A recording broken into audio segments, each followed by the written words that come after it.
Gerçekten böyle bağrımızı yakan, özüyle, sözüyle türkü diyen insanlarımız var. Nacizade bizim kendi yöremizin, kendi köyümüzün bir adını söyleyeyim. Yani ağız söyleyeyim ben size, siz de dinleyin. Beğenirseniz yayınlarsın, beğenmezsen bende kalır. Yakılan her sözün kıymeti vardır bizde efendim. Buyurun lütfen.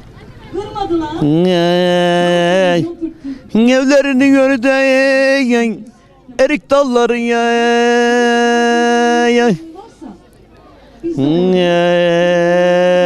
yeri giydi de boynunu Şehriban Hanım Allah'a yalvarın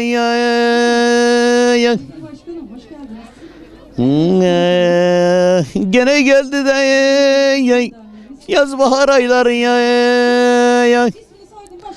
bahar aylarında ayrılık mı olur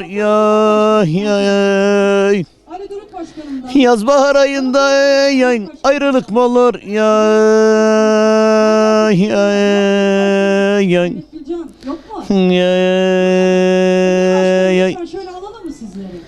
şu dağların başında çanlı kilise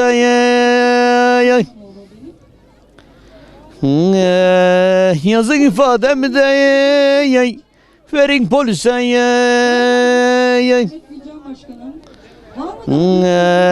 benim nazlı yarım de gurbet elden gelirse o zamandır benim düğünüm bayramım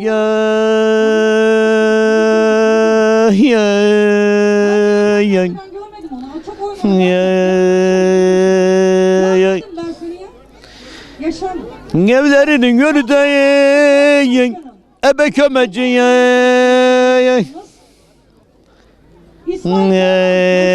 dolana da dolana geçtim yamacı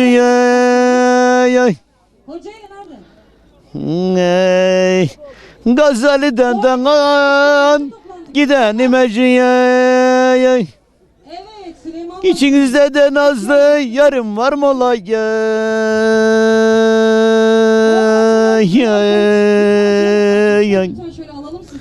İçinizde de suna boylum var mı ola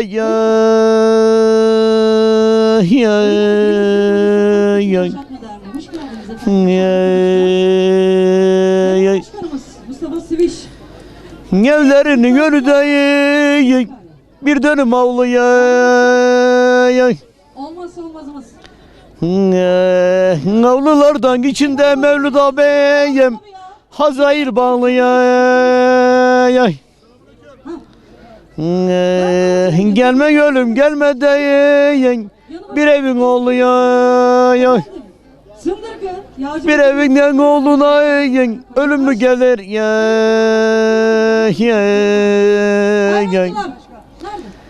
bir evinde nazlısına ölüm mü gelir